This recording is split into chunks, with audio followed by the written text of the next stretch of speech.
Puji syukur kehadirat Allah Subhanahu wa Ta'ala, yang mana kita dikasih nikmat baik Islam dan iman. Dari ini kami mengucapkan banyak-banyak terima kasih kepada para donatur yang telah mensukseskan acara Isra Mi'raj kita, baik dari segi material, pikiran, tenaga, ataupun saran. Kami sebagai panitia bersama di Masjid An-Nur ini mengucapkan banyak-banyak terima kasih. sekali lagi untuk mempersingkat waktu, kita tampilkan Habib kita yang ganteng. Untuk kepadanya Habib Ahmad Taris bin Hamid Al-Ausi, tafadhol maskur. Sallallahu ala Muhammad.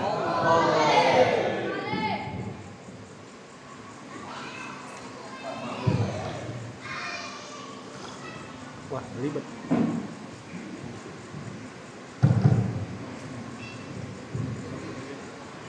Assalamualaikum warahmatullahi wabarakatuh. Waalaikumsalam warahmatullahi wabarakatuh. Bismillahirrahmanirrahim. Alhamdulillah. Wassalatu wassalamu ala Rasulillah Sayyidina Muhammad ibn Abdullah wa ala alihi wa sahbihi wa man nasyara wa wala. Ashhadu an la ilaha illallah wahdahu la syarika lah wa ashhadu anna sayyidana Muhammadan abduhu wa rasuluhu la nabiyya ba'dah. Allahumma salli salatan kamilah wa sallim salaman taman ala sayyidina Muhammadin alladhi tan'alu bihi al-uqad wa tanfaridu bihi al-qurab wa tadha bihi al-hawaid wa tudara bihi al-raqaib wa husnul khawatim wa yastasqal ghamam bi wajhil karim wa ala alihi wa sahbihi ajmain. Subhanaka la ilma lana illa ma 'allamtana innaka antal alimul hakim. Rabbi shrah li sadri wa yassir li amri wahlul 'uqdatam min lisani yafqahu qawli, amma ba'd. Hadratul mukarram, para asatidz, para hujat, para alim ulama, wabil khusus yang menyebabkan saya berada di rumah Allah ini, akhina saudara Lutfi, segenap kepada para jamaah yang mohon maaf tidak saya sebutkan namanya satu persatu. Pak RT yang alhamdulillah kagak hadir malam ini, ya gak hadir Pak RT ya. Hadirin wal hadirat, ibu-ibu, adik-adik, remaja rahimakumullah. Puji dan syukur sama-sama kita panjatkan kepada Allah Ta'ala, yang mana dengan izin dan rahmatnya kita dikumpulkan di tempat ini dalam rangka ikut memeriahkan acara Isra wal Mi'raj Nabi Muhammad SAW. Semoga apa yang kita niatkan, semoga apa yang kita keluarkan untuk acara ini, insya Allah dibalas oleh Allah Subhanahu Wa Taala dengan balasan yang setimpal. Dan semoga hadirnya kita, duduknya kita di tempat ini, serta bacaan-bacaan kita dari mulai ba'da maghrib sampai tadi pembacaan Maulid Nabi SAW menjadi asbab, menjadi sebab Allah turunkan berkah dan rahmat di tempat ini. Tidak keluar dari tempat ini melainkan Allah Subhanahu Wa Taala ampuni dosa-dosa kita. Tidak keluar dari tempat ini melainkan Allah Subhanahu Wa Taala kabulkan hajat-hajat kita. Orang-orang tua kita, guru-guru kita, sanak famili handai dolan kita yang telah pulang ke rahmatullah, semoga pada malam hari ini Allah Subhanahu Wa Taala ampuni dosanya, luaskan kuburnya. Allah jadikan kubur orang-orang tua kita, guru-guru kita, sanak famili handai dolan kita yang telah pulang ke rahmatullah, raudhah min riyadil jannah. Salawat teriring salam semoga selalu Allah limpah serta curahkan kehariban junjungan kita Nabi Muhammad Shallallahu Alaihi Wasallam beserta para keluarga, sahabat, umatnya yang senantiasa istiqomah dalam melaksanakan sunnah-sunnahnya hingga akhir zaman nanti. Tidak lupa yang saya hormati, yang saya muliakan, saya punya saudara Al-Habib Ali bin Hashim bin Syarif Bakar bin Salim. Hadirin wa hadirat rahimakumullah. Ini malam kita memperingati acara Isra wal Mi'raj. Isra Mi'raj ini satu peristiwa yang tidak bisa diterima sama akal ataupun ilmu. Bu,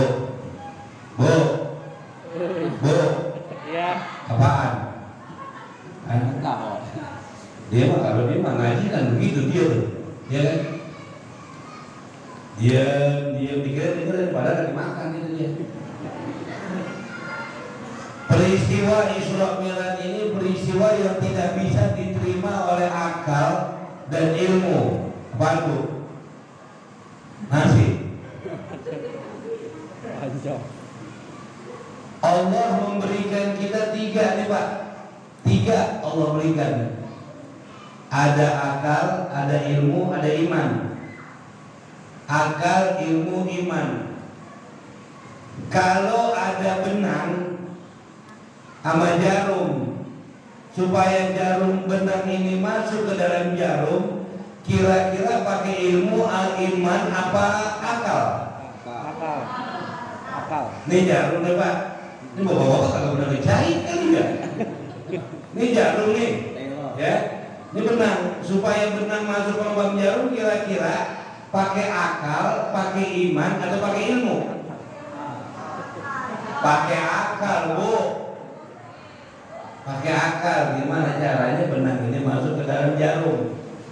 Kalau ada orang nyuruh kita 2 dikali 5 ditambah 7 dikali 14 dikurang 7 ditambah 10 dibagi 3, kira-kira pakai akal, pakai ilmu, pakai iman? Ilmu.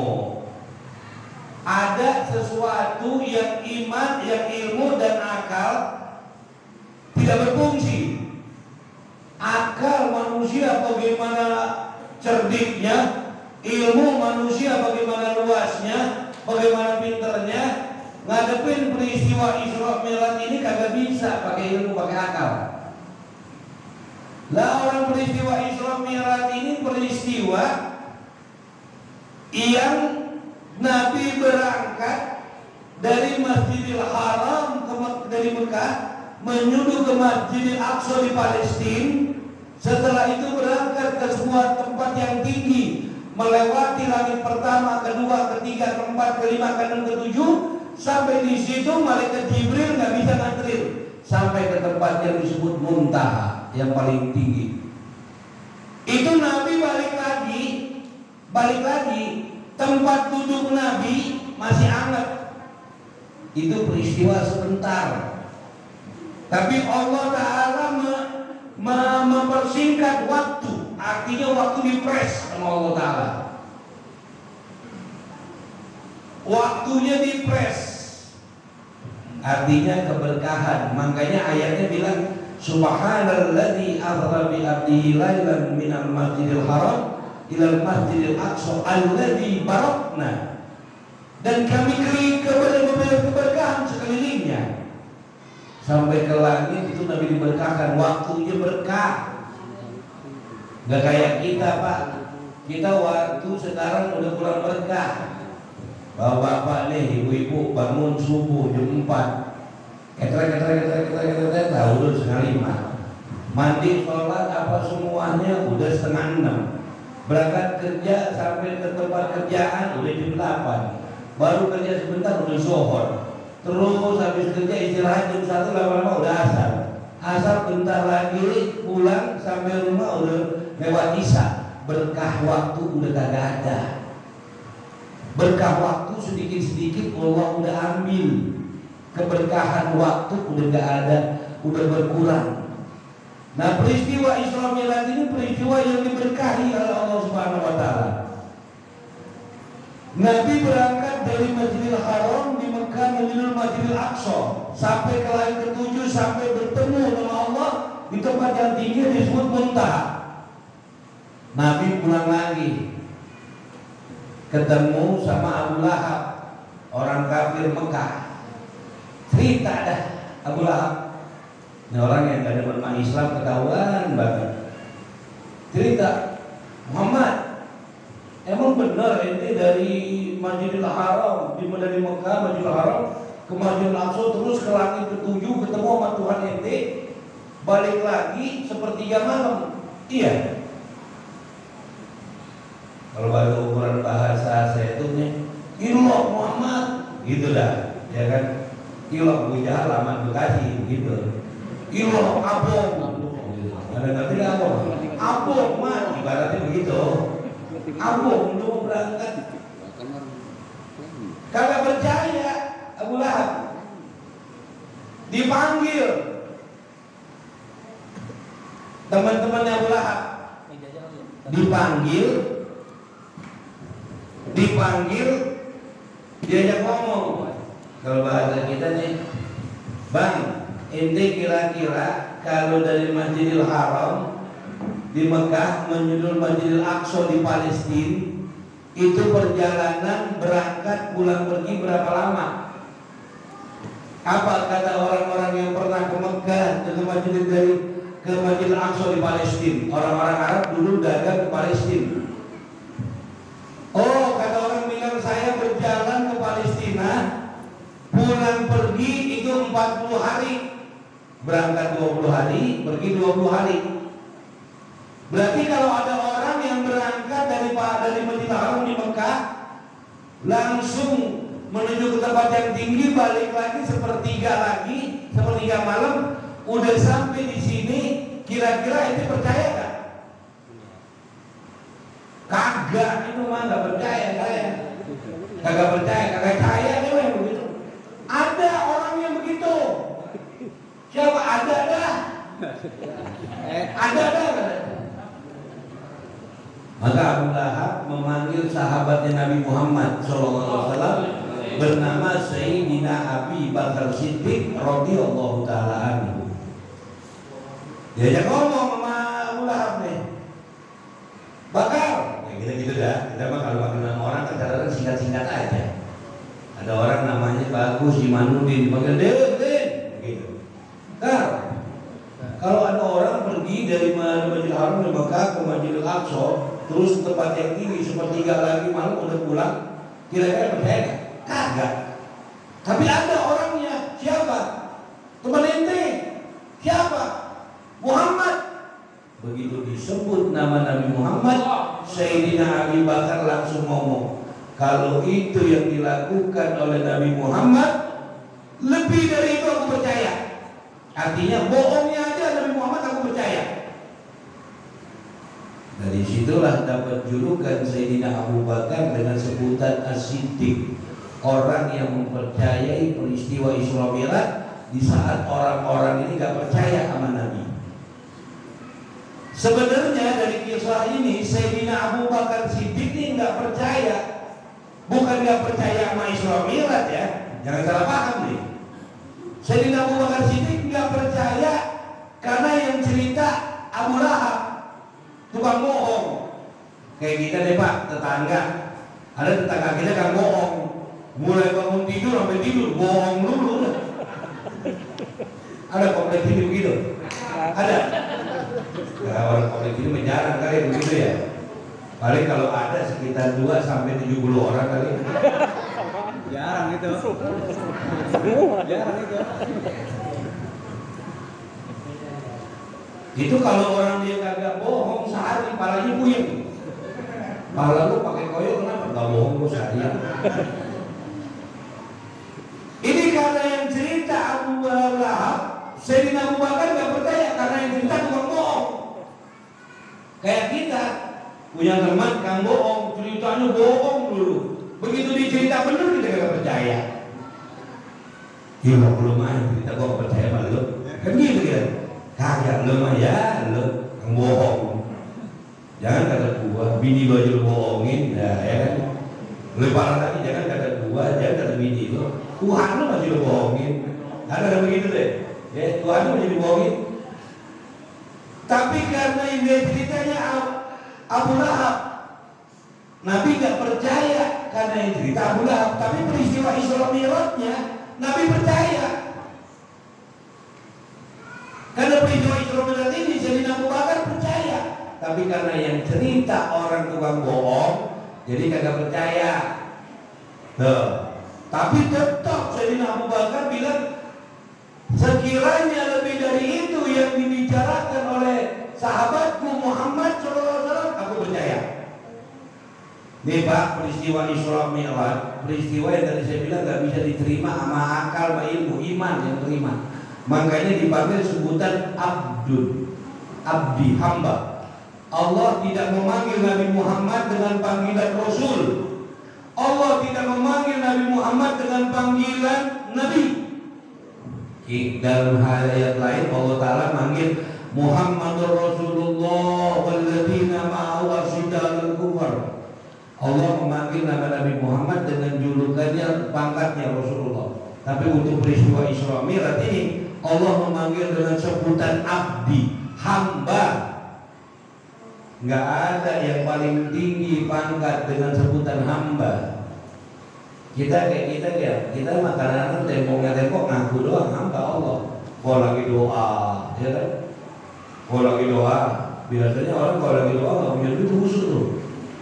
Kalau nggak punya duit, proyek aja jebol. Bini ngomel-ngomel, kau kan mau habis. Ya apalagi tuh, angsuran, leasing udah dateng. Apalagi motor mau dicabut, paket habis, itu doang ngebul banget itu. Ya Allah, tolonglah hamba-Mu ini ya Allah. Biasanya begitu tuh. Ya Allah, tolonglah hamba-Mu ini ya Allah. Kalau rezeki hamba jauh, deketin ya Allah. Kalau rezeki hamba nggak ada ya Allah.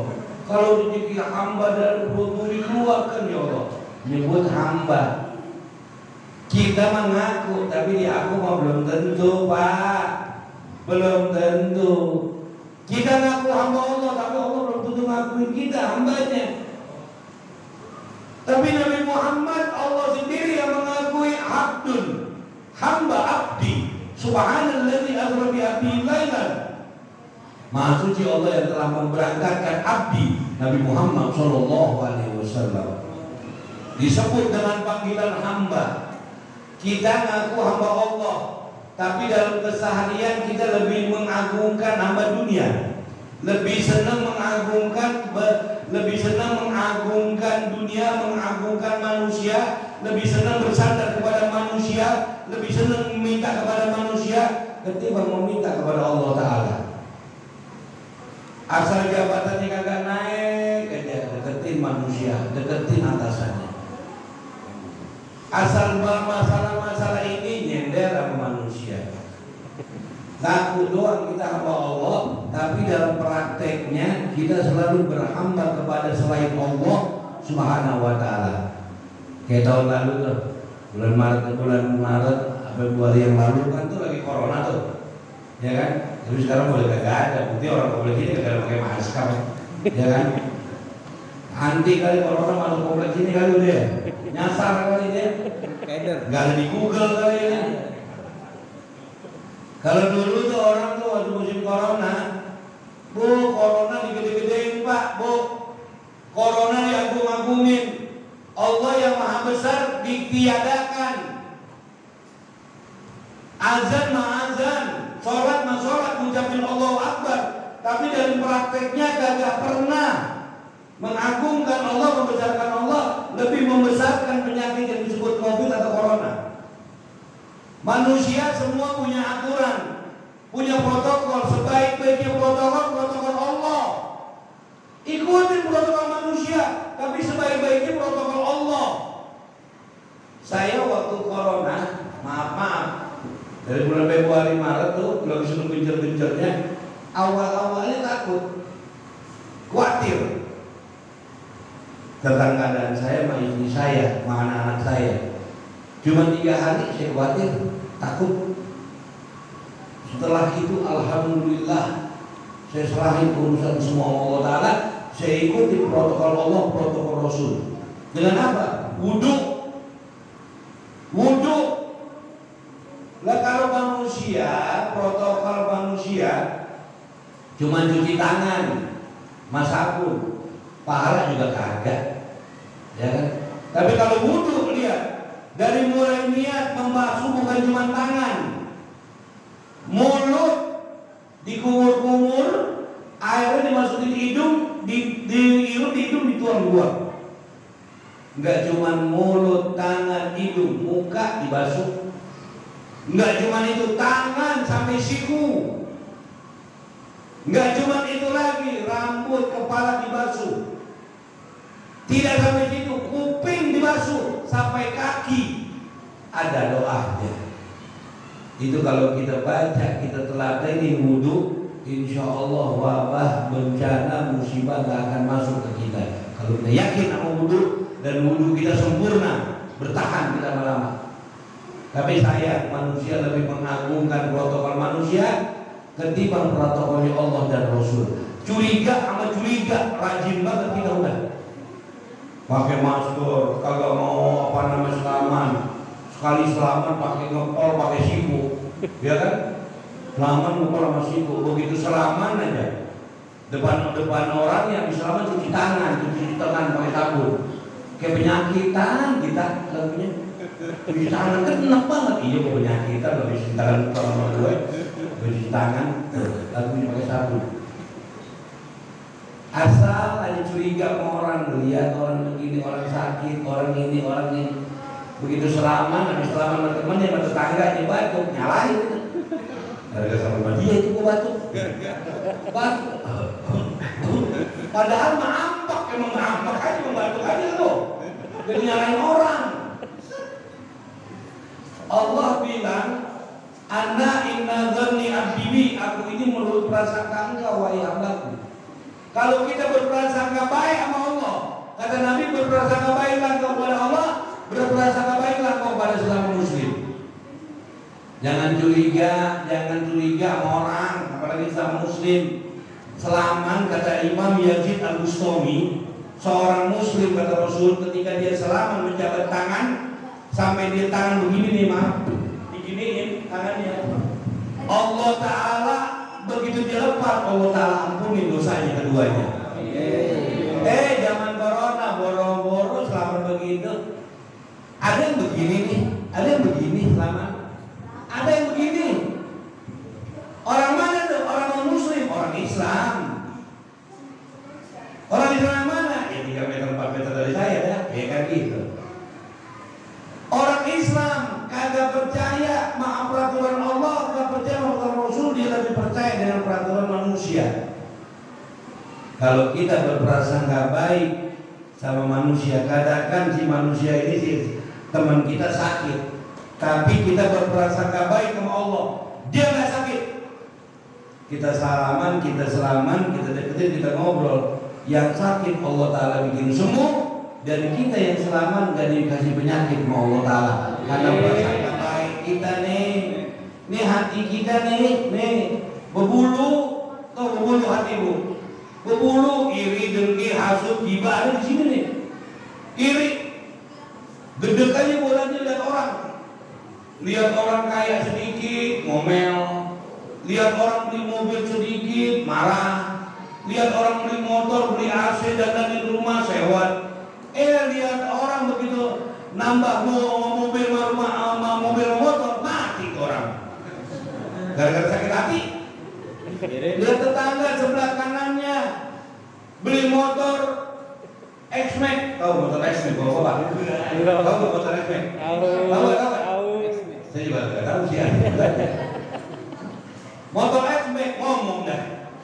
Harusnya gue yang punya motor X-Max itu, bukan dia. Tetangga sebelah kirinya punya mobil Innova Ribbon tahun 2020, masih baru. Tipe G, solar lagi warna putih. Ngomong lagi, harusnya yang punya mobil Innova tuh gua, bukan dia. Tetangga di belakangnya punya motor PCX baru. Ngomong lagi, Harusnya yang punya motor PCX itu gua, bukan dia. Giliran depan rumahnya meninggal digotong, kagak ngomong. Coba kalau ngomong, harusnya yang digotong tuh gua, bukan dia. Kagak apa yang begitu. Ada bilang mampus saya kagak. Ada bilang ada modal sama kagak. Iri dengki nih ada di sini nih. Iri lihat orang berhasil sedikit aja dah. Lihat orang punya duit sedikit aja ngomong. Gua yakin nih ngepet itu ngepet. Asal mobilnya bagus, bininya pakai gelang aja. Bininya pakai gelang, bininya pegang handphone bagus, ngomong deh. Lagi biar tuyul itu dia. Lu tau dari mana? Dia jalan begini mulu tuh. Ada aja udah kita mah, apalagi bertetangga itu. Ya kan? Bertetangga itu, bodoh. Hati-hati buat-buatan kuping. Gak masak, diomongin, masak, diomongin, kan begitu. Biasanya mah yang lemes, tau lemes Pak? Yang bawel tuh biasanya perempuan. Bu, biasanya yang bawel perempuan. Tapi sekarang yang bawel bukan cuma perempuan aja Bu, laki berbawel. Laki berbawel. Kalau dulu orang Betawi dulu bilangnya apa? Perempuan mulutnya kerekatan keciprit, kagak berhenti-henti. Sekarang ada laki yang begitu. Ke wadon lo. Begitu kita ngomongnya. Nih, hati kita nih. Peristiwa Isra Mi'raj ini peristiwa yang iman. Orang kalau imannya ada di hati, ada imannya di hatinya nih, gak ada iri, gak ada dengki. Syarat untuk menjadi orang yang beriman harus Islam, gak ada di luar Islam beriman. Iman, Islam, takwa, ihsan diangkat derajat Allah Ta'ala. Isra Mi'raj, waktu Isra Mi'raj Nabi dari langit pertama, kedua, ketiga sampai ketujuh, semua malaikat bangun. Dari mulai langit pertama, kedua, keempat, kelima, ketujuh, semua para malaikat bidadari menyambut Rasulullah. Ada satu malaikat yang tidak bangun, nggak bangun menyambut Rasul, nggak diri menyambut Rasul, tidak senyum menyambut Rasul. Makanya itu kenapa kita mahlul qiyam tadi, kalau bahasa kita ini marhaban, kita bangun ihtiram, menghormati Nabi Muhammad. Emang kagak kelihatan karena mata kita banyak dosanya. Kalau mata kita bersih, gak ada dosa kita berkurang, amal kita banyak. Melihat tuh Rasulullah marahin satu demi satu, bahkan memegang tangan apapun kita, menyelamin kita. Cuman karena kita banyak dosa, terutama saya ini banyak dosa, jadi kita nggak melihat Rasulullah. Nah malaikat itu naik ke Rasul, naik ke atas, para malaikat semua bangun. Ada satu malaikat yang kagak bangun, yang kagak senyum sama Rasulullah. Siapa? Malaikat Malik, malaikat penjaga neraka, kagak bangun. Allah perintahkan kepada malaikat Malik, ya Malik, gum, bangun kau, bangun dan beri senyum kepada kekasihku Rasul Shallallahu Alaihi Wasallam. Kalau kau tak bangun, kalau kau tidak senyum, akan aku hanguskan engkau wahai Malik. Malaikat Malik bangun, tersenyum sama Rasulullah. Senyumnya malaikat Malik, Pak, Bu, mau tahu senyumnya malaikat Malik, Bu? Bu, mau tahu? Pak, mau tahu senyum malaikat Malik? Mau tahu bener apa mau tahu banget? Banget. Caranya lewat acaranya, selesai aja saya bilangin yang senyumnya ya. Malaikat Malik cuma senyum ngangkat bibir doang sedikit kayak begini. Begitu doang. Jadi kalau ada tetangga senyum begitu kayak malaikat Malik lah. Begitu doang senyumnya. Di situ Nabi bertemu, Rasulullah bertemu para nabi. Sampai ke langit ke-7, ke-6 ketemu sama Nabi Allah Musa, sampai ke langit ke-7 ketemu Nabi Ibrahim. Di situ ketika langit ke-7 menuju Muntaha, malaikat Jibril udah kagak bisa lagi. disinilah magom kedudukan malaikat Jibril kagak kuat. Apa kalau malaikat Jibril bilang, kalau bahasa kita nih, ya Rasulullah, cukup sudah aku mengantar engkau dari mulai Masjidil Haram di Mekah menuju Masjidil Aqsa di Palestina, bertemu dengan ruh para nabi dan rasul yang berjumlah 24.000 rasul, yang berpangkat rasul 313, jumlahnya semua 124.000. Sampai sini aku mengantar engkau dari pertama, kedua, ketiga, keempat, kelima, keenam, ketujuh. Sampai di sini cukup ya Rasulullah. Aku tidak bisa mengantarmu ke tempat yang tinggi yang disebut muntaha. Cukup di sini ya Rasulullah. Aku nggak bisa mengantarmu. Di situ Rasulullah SAW bilang kepada malaikat Jibril, ya Jibril, beginilah cara engkau kekasih meninggalkan kekasih. Aku ini kekasihmu ya Jibril. Dari dunia kau mengantarkan aku dari Masjidil Haram di Mekah, Masjidil Aqsa di Palestina, sampai langit pertama semua kau antar aku. Sampai di sini kenapa kau tak antar aku? Kata malaikat Jibril, ya Rasulullah, ini bukan urusan kekasih dengan kekasih. Sedikit saja aku melewati langit ketujuh menuju muntaha, dari mulai katakan jempolku saja keluar dari langit ketujuh, seluruh anggota tubuhku kebakar. Ini bukan tempatku ya Rasulullah. Ini bukan tempatku. Ini tempat orang yang Allah Ta'ala paling cintai. Anda ya Rasulullah, engkau ya Rasulullah. Ketika Rasulullah Sallallahu Alaihi Wasallam dari langit ketujuh menuju muntaha, di situ malaikat Jibril alaihi salam mengucapkan tasbih. Subhanallah. Subhanallah, malaikat Jibril bukan dia tidak tahu ketinggian Nabi Muhammad, bukan tidak tahu keistimewaan Nabi Muhammad, bukan tidak tahu kedudukan Nabi Muhammad. Malaikat Jibril di situ dia berkaca ke dirinya. Kalau aku yang bertindak sebagai pemimpin para malaikat, lewat sedikit dari langit ketujuh, maka akan terbakar seluruh tubuh. Tapi untuk Rasulullah melewati langit ketujuh ke muntaha dengan sandalnya, dengan jubahnya, dengan gamisnya, dengan sorbannya, dengan imamahnya, Rasul tidak terbakar. Disitulah kalimat Jibril, Subhanallah. Betapa tingginya makam Rasul Sallallahu Alaihi Wasallam. Semua para malaikat tidak bisa tembus ke muntaha kecuali Nabi Muhammad Sallallahu Alaihi Wasallam.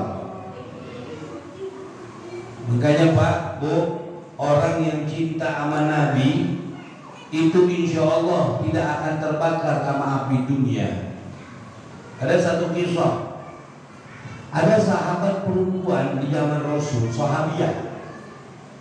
Dia ini cinta sama Rasulullah Sallallahu Alaihi Wasallam. Sampai ada satu teman daripada suaminya ngomong, ya ukhtan, ya ukhti, wahai saudara perempuan, apakah kau benar cinta sama Rasulullah? Iya, aku cinta kepada Rasulullah. Uhibbi fi Rasulullah, aku cinta sama Rasulullah. Kalau kau cinta sama Rasulullah, apa tandanya? Apa itu kata wanita yang solehah ini, yang sahabat ya Rasulullah? Kau minta apa? Buka cadarnya. Cadarnya, wanita itu pakai cadar, dibuka cadarnya. Setelah buka, dia menyesal, dia nangis. Pulang ke lakinya, karena dia menyesal sudah melanggar syariat.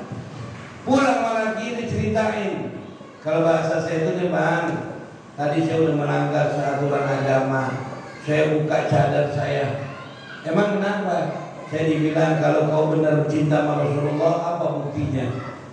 sahabat teman abang ini bilang, coba buka cadarmu. Aku buka cadarku, setelah itu aku tutup lagi. Aku nyesel abang, aku tobat. Apa tanya sama Rasulullah, apakah ini berdosa? Ini suaminya, sahabat Rasul, nggak bisa ngasih putusan. Pergi ke Rasulullah, ngomong sama Rasulullah, ya Rasulullah, istriku telah membuka cadarnya. Terus kata Rasulullah, perkaranya kenapa? Katanya dia cinta kepada engkau. Salah satu sahabat ini minta supaya dibuka cadarnya, kalau memang kau cinta, dibuka cadarnya. Rasulullah nggak kasih jawaban apa-apa, Rasulullah diam. Sampai akhirnya Rasulullah bilang, apakah di belakang rumahmu ada tanah lapang yang agak sedikit luas? Ada, ya Rasulullah. Apakah di belakang rumahmu ini ada kayak semacam batu? Ada, ya Rasulullah. Ada kuali besar? Ada, ya Rasulullah. Kau isi kuali besar, kau batu kau susun, kau isi kuali besar, kau isi air. Lantas kau ambil kayak semacam kayu bakar, kau bakar kayu ini sampai air ini mendidih. Setelah itu kau kesini lagi ke Rasulullah. Singkat cerita, itu sahabat suami dari istri yang soleha ini datang, beresin itu tempat, dicari kayu bakar, disimpatin kuali yang besar, ditaruh itu kayu bakar sampai air mendidih. Dia ke Rasulullah, ya Rasulullah, sudah kayu bakar sudah aku siapkan, tunggu sudah aku taruh di atas batu, api mungkin setelah aku sini sudah mendidih, ya Rasulullah. Sudah mendidih? Iya. Kau suruh istrimu masuk ke dalam air yang mendidih. Setelah itu kau tutup. Setelah itu kau buka, kau lihat bagaimana keadaan istrimu. Oh, ini iman, Pak. Iman ini, kita jangan begitu. Jangan ngomong begitu sama bini kita. Nih temen mak gue cinta banget, cinta bang. Itu air lagi ngegulak tuh, masukin tangan lo. Insya Allah angus. Perempuan kita beda ini magomnya. Begitu juga ada perempuan bini begitu juga nih. Bang, abang bener bang, cinta sama saya bang, I love you bang. Iya neng, malu gue cinta banget sama lo. Bang tuh, saya lagi masak tahu tuh, apa minyaknya lagi sedang gulak, masukin cuci muka pakai minyak bang, coba bang. Kalau bang cinta, insya Allah belang. Kalau bang bukan kita. Singkat cerita, dimasukin itu istrinya. Habis dimasukin ini suami ke Rasulullah. Ya Rasulullah, air sudah mendidih, istriku sudah masuk ke dalam. Air yang mendidih kututup.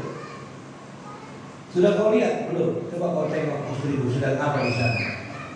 Begitu dilihat istrinya, tidak lama kemudian tutupnya ditaruh menghadap ke Rasulullah.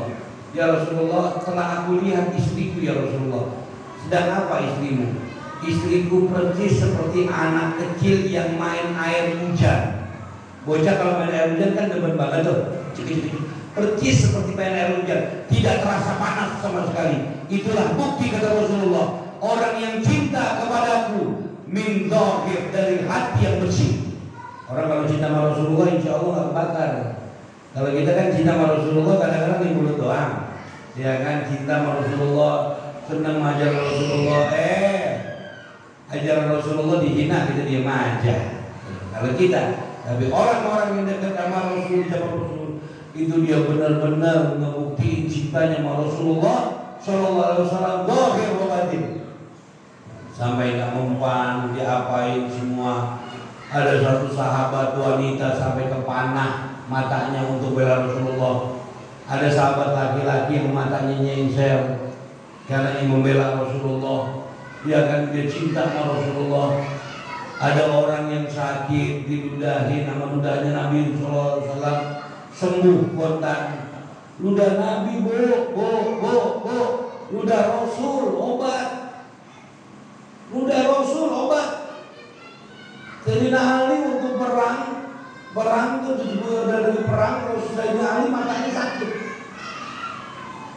sakit. Padahal Sayyidina Ali jadi panglima. matanya disakit, dipanggil Rasulullah, cari Ali yang nyuruh Sayyidina Bilal bin Rabah disuruh Rasulullah, matanya sakit. Kenapa ya Ali? Mataku ya Rasulullah, setelah dibuka matamu lundain Rasulullah. Cuk, begitu lundain apa kata Sayyidina Ali, wallahi mataku yang bekas diludain Rasulullah dengan mata yang tidak diludain Rasulullah lebih terang mata yang diludain Rasulullah. Asbab udah Rasul. Coba kita ludah kita begitu. Ada tetangga yang sakit. Ngapa lu bang? Sakit mata. Coba buka sini. Ludahin, keludahin, insya Allah kotor. Gak kenal duit, gak kenal laki, ya kan? Gak kenal apa-apa. Ludah kita mah beda. Ludah Nabi mah beda sama ludah kita. Hadirin rahimahumullah. Lanjut ke cerita Isra Mi'raj. Dalam peristiwa Isra Mi'raj ini singkat cerita Rasul mendapatkan perintah sholat 5 waktu. Bukan oleh-oleh. Ini kan kadang-kadang mubalik kalau di mimbar juga salah. Nabi Isra Mi'raj dapat oleh-oleh sholat 5 waktu. Lah emang Nabi dari Purwakarta. Perintah sholat 5 waktu. Ini perintah kalau Allah cuma menyuruh zakat, Allah turun ayat. Puasa Allah turun ayat, haji Allah turun ayat, jihad Allah turun ayat. Ini sholat saking pentingnya Allah Ta'ala sendiri yang memanggil kekasihnya ke suatu tempat yang tinggi. Sholat dari 50 waktu sampai 5 waktu. Makanya syarat orang Islam setelah mengucap syahadat harus sholat. Sholat dulu yang rapiin. Orang kalau biar kata naruh barang lupa, coba sholat 2 rakaat, ingat udah, ingat. Pernah kan begitu kita tuh? Lagi sholat barang kita taruh nih. Kita taruh bini kita di mana lupa umpamanya. Enggak ada kali yang taruh bini lupa. Tapi bini di mana gua taruh ya? Lagi sholat lupa, lagi sholat enggak apa namanya mau lupa kita sholat sunat 2 rakaat, insya Allah ketemu. Insya Allah. Tuh di zaman Rasul, di zaman Nabi lagi perang kagak ninggal sholat. Kita di bang kondangan lupa mau sholat. Di bang kondangan, tetangga hajatan, anak hajatan, apalagi perempuan kalau dandan udah macam-macam itu perempuan kan bedak lain, segini bedak piksi ini pipa macam-macam udah. Ya kan pakai apa namanya lipstick, pakai apa namanya lipstick, entar di sini merah, sini hijau, sini kuning, percis sama partai. Sholat yang kagak mau, nih hati-hati bu, hati-hati. Ibu bapak nih kepengen punya anak soleh. Yang dalam doa dibilang Rabbi anzilni muqimas sholat wa min dzurriyyati rabbana wa taqabbal doa. Kepengen punya anak ibadah, sholat. Terlebih dahulu ibu bapak harus sholat. Ini lempengan maghrib, TV disuruh matiin. Matiin TV, maghrib, sholat. Anak suruh sholat, begitu anak ke masjid, mau sholat, bapaknya nonton sinetron. Ya kan? Malah manggil bininya, Mak, sini Mak, ini suruh banget ini Mak. Ya ini, dah, elah. Kalau mau punya anak soleh, punya anak soleha, terlebih dahulu kita harus soleh-soleha. Istri soleha, suami soleh, didik anak yang benar. Ketika anak disuruh sholat, kita duluan sholat. Kita bagaimana anak sekarang apa? Kagak seperti anak dulu. Kalau orang dulu disuruh sholat sama orang tuanya iya aja. Kalau anak sekarang disuruh sholat dibalikin mana? Tong sholat tong, neng sholat neng.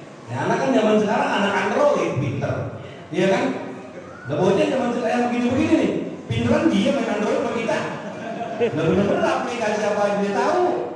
Nah kalau kita main android paling WA topnya, Facebook juga kadang-kadang kita lihat, Instagram lagi muka ada acak-acakan pakai Instagram.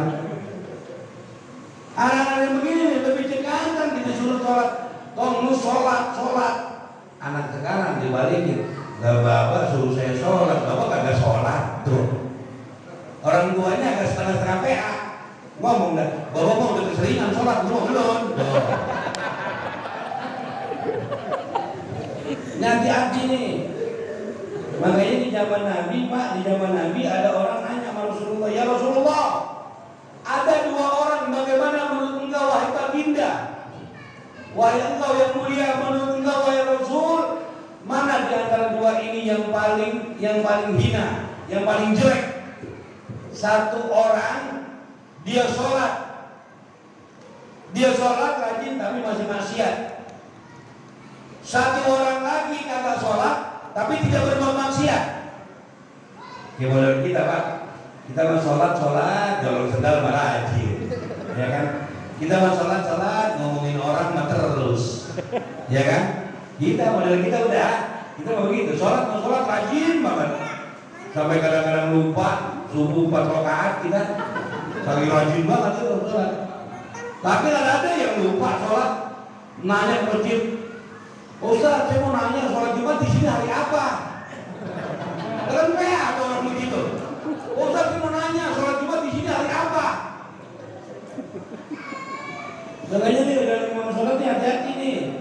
Ini ada kejadian. Ada imam sholat, nih yang satu ahlus sunnah, yang satu bukan ahlus sunnah. Yang ahlus sunnah nih pakai kunut.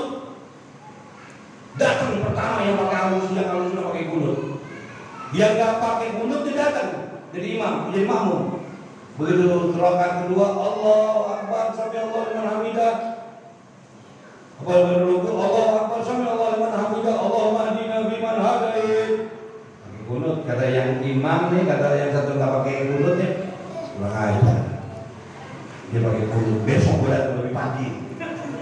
Ngancam, datang lebih pagi. Begitu datang lebih pagi, begitu Allahu Akbar, dia nggak pakai kunut, jadi imam. Allahu Akbar. Begitu sholat, begitu pas rakaat kedua, Allahu Akbar, Allahu liman hamidah, nggak pakai kunut. Allahu Akbar, kata imam yang pakai kunut kurang ajar. Dia nggak pakai kunut. Besok udah datang lebih pagi. Datang begitu pagi dua-duanya. Yang pakai kunut ngomong, gue jadi imam. Enggak, gue jadi imam. Kata yang nggak pakai kunut, gue jadi imam. Ribut sampai jam 5 lewat. Karena kebetulan tinggal di komplek ini berdua, dipisahin masa jamaah. Udah bapak. Ustaz kalau mau di luar. Itu mau sholat subuh, ribut. Ini nih, ada satpam. Ini nih Pak, satpam. Dia sholat subuh nggak pakai kunut. Kata yang pakai kunut bilang, dia nggak pakai kunut. Yang pakai kunut, ini Pak satpam nih. Dia sholat subuh pakai kunut. Satpam ngomong aja. Satpam nanya, kunut orang mana sih kunut? Ini hati-hati kalau mau sholat nih. Makanya ditanya sama Rasulullah, ada dua orang ini, satu berbuat maksiat tapi dia masih sholat, satu lagi tidak berbuat maksiat tapi dia tidak sholat. Mana yang buruk menurut engkau wahai baginda? Apa jawaban cerdas dari Nabi Muhammad SAW? Apa kata Rasulullah? Yang buruk adalah yang kedua, yang tidak sholat tapi dia tidak berbuat maksiat. Enggak sholat tapi dia enggak berbuat maksiat, itu yang buruk. Sahabat ngomong, ya Rasulullah, kenapa tidak yang pertama? Dia sholat tapi dia berbuat maksiat. Apa kata Rasulullah? Dia sholat hanya menjalankan kewajiban, bukan mendirikan. Makanya dalam perintah sholat, wa aqimus sholat, inna sholat tanha 'anil fahsya'i wal munkar. Tegakkan sholat, kalau itu tegak. Tegakkan sholat, sesungguhnya sholat mencegah perbuatan yang keji dan munkar. Kalau orang benar-benar menegakkan sholat, insya Allah maksiat hilang. Tadinya begini hilang semuanya dengan mendirikan sholat. Nah sebaliknya, ketika ada satu orang dia tidak berbuat maksiat, dia dengan tidak sholat, nanti dia akan berbuat maksiat karena tidak ada fondasi dalam dirinya. Sedangkan sholat itu sholat itu imanuddin. Paman aqamadin. Sholat itu tiang agama. Siapa orang yang ingin merubuhkan agamanya, silakan dia nggak sholat. Siapa yang ingin menegakkan agamanya, silakan dia sholat. Kalau sholat itu menjadi tiang dari agama. Makanya buat anak-anak muda nih, atau orang-orang yang sering maulid, ya, Orang sering maulid ini hati-hati. Banyak di antara kita umat Islam yang rajin kemana aja maulid. Maulid di sono datang, di sini datang. Ada maulid di Bogor Empang datang, di Bekasi datang, di Kuitang, di Al-Hawi, di Habib Ujung, semua yang datang. Sholat mah kagak. Ada ceritanya banyak nih, sekitar ini rombongan, kurang lebih sekitar 15 orang. Begitu dari ceramah, dengerin mubalik ngomong, yang Habib ngomong tentang pentingnya sholat. Dari rombongan ini yang nggak sholat, ada maulid dulu, nyesel. Salah kita. Selama ini kita hadir maulid tapi nggak pernah sholat. Mulai sekarang kita mulai sholat dah katanya. Iya bang, ada pimpinannya ngomong, iya bang itu sholat. Pas sholat giliran waktu maghrib. Emang asal dia sholat, maghrib di sholat. Pimpinannya ini nih, pimpinannya jadi imam. Ya lu buat belakang gua udah jadi imam. Yang sering hadir maulid nih, sholat jadi imam. Pimpinan begitu. Bismillahirrahmanirrahim. Walladhdallin amin. Kan sering hadir maulid dibaca ayat Bismillahirrahmanirrahim. Wal asri innal insana lafi khusrin illa alladziina aamanu shallu 'alaihi wa sallimu taslima. Allahumma shalli wa sallim wa barik 'alaihi. Kagak salah kali baca maulid lagi itu ayatnya. Kenapa? Nah, pentingnya itu ibadah sholat. Jadi ibu-ibu kalau kepengen punya anak soleha, terlebih dahulu kita ibadah. Dirikan anak untuk sholat. Jangan pernah meninggalkan sholat. Bahkan ada qadha dalam sholat. Habib saya sholat subuh, kadang-kadang nggak bisa tepat waktu, bangun jam 7 sholat.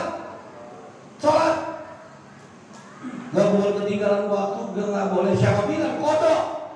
Mau niat qadha mau enggak terserah. Mau niat suri qadha subuh, subuh rakaat mustaqbilan qadhaan, boleh. Tidak pakai qadhaan juga jatuhnya qadha. Sholat udah. Jangan sampai kagak. Kadang kan kalau kita biar tidur jam 2 jam 3 atau bangun kesiangan jam 6 setengah 7, jangan ninggalin sholat. Karena orang yang meninggalkan sholat subuh itu Allah lepas tangan. Terakhir, kita masih punya orang tua atau ada orang tua kita yang telah pulang ke rahmatullah. Tuh orang tua kita yang telah pulang ke rahmatullah, yang udah meninggal, nantiin doa kita. Kalau salah satu anaknya ini nggak sholat subuh, orang tuanya disiksa dari subuh sampai zuhur. Kalau orang tua anaknya nggak sholat zuhur, orang tuanya disiksa dari zuhur sampai asar. Dalam kubur nih. Kalau nih anak kagak sholat asar, orang tuanya disiksa dari asar sampai maghrib. Kalau nih anak tidak sholat maghrib, orang tuanya disiksa dari maghrib sampai isya. Kalau nih anak tidak sholat isya, orang tuanya disiksa dari isya sampai subuh. Kalau satu hari si anak meninggalkan sholat dengan sengaja, maka orang tuanya di alam kubur disiksa 1 hari. Disiksa Allah Ta'ala 1 hari sebab anak yang tidak sholat. 1 harinya alam barzah, perhitungannya 1000 hari alam dunia. Jadi orang tua kita disiksa gara-gara kita meninggalkan ibadah sholat. Jadi yang masih orang tua yang meninggal, sayangin orang tua. Jangan pernah meninggalkan sholat. Karena orang dinilai baik dengan perbuatan ibadah sholatnya. Mudah-mudahan melalui Isra Mi'raj ini Allah gerakan langkah kaki kita, gerakan seluruh badan kita untuk bisa ibadah, khususnya ibadah yang 5 waktu. Belum tutup, mari kita baca umul kitab suratul Fatihah. Yang mana tempat ini ingin bangun apa tadi? Kanopi. Ya, kanopi yang mudah-mudahan insya Allah yang dengan cepat selesai diberikan diberikan pertolongan Allah Ta'ala. Yang punya rezeki tanamin rezekinya. Buat ini jariah. Niatin buat jariah buat siapa? Buat orang tua saya meninggal. Niatin sedekah itu niatin sedekahnya. Niatin biar anak saya jadi anak yang soleh dan soleha. Niatin anak saya biar jadi pinter ngaji, biar ibadah. Yang punya bini nih, yang punya istri, Allah dengan sedekah ini semoga istri saya nurut sama saya. Yang punya istri niatin ya Allah ini buat sedekah sama suami saya, mudah-mudahan suami saya nggak kawin lagi, mau kan begitu toh. Ya bu, niatin begitu sedekah. Dia bilang niatin sedekah, mudah-mudahan laki saya nggak kawin lagi dah. Gitu.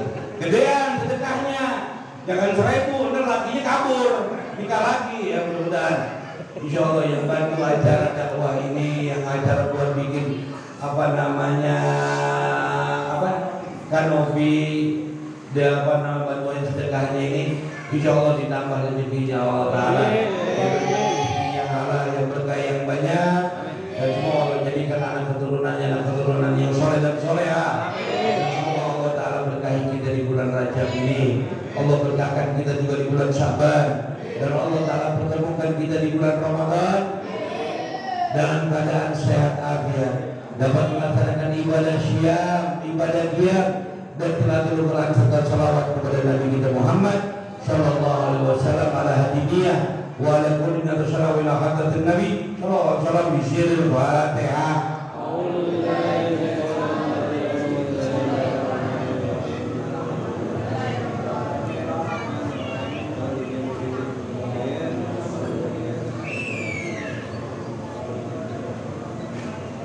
Hadirin wal hadirat rahimakumullah, ini saja yang bisa saya sampaikan. Semoga apa yang saya sampaikan ini ada manfaatnya. Yang benar datangnya dari Allah dan Rasulnya. Yang salah udah pasti dari saya. Terima kasih atas segala perhatian.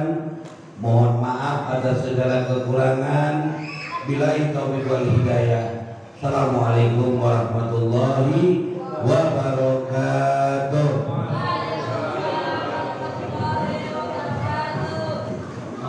Pemberitahuan untuk Bapak Ibu harap jangan meninggalkan tempat dulu karena ada hidangan jasmani dari kami panitia bersama.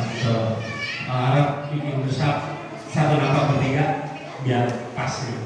Masih. Assalamualaikum warahmatullahi wabarakatuh. Waalaikumsalam warahmatullahi wabarakatuh.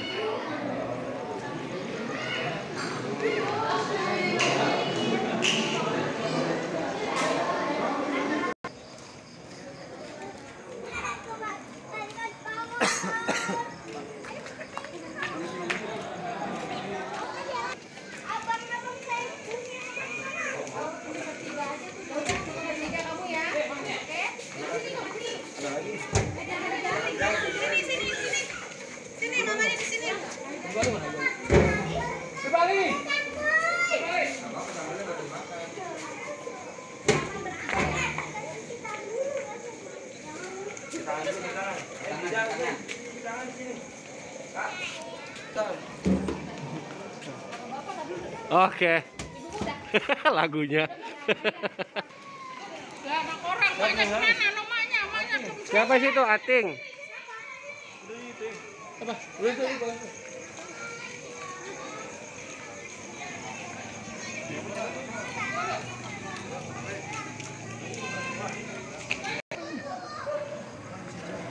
Baik. Gue masuk ke Yusuf ntar ya. Ya, gimana kesan-kesannya Pak Abay? Apanya? Kesan-kesannya gimana? Lucu. One time one drive. Bahasa Betawi nongol. Ya udah langsung makan tuh bertiga. Lah ya udah.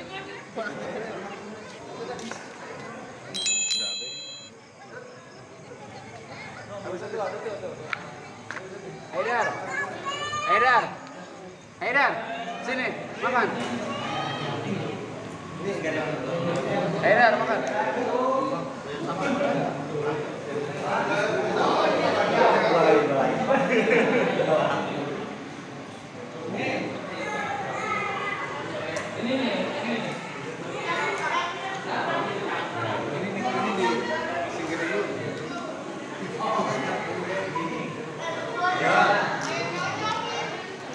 Waduh.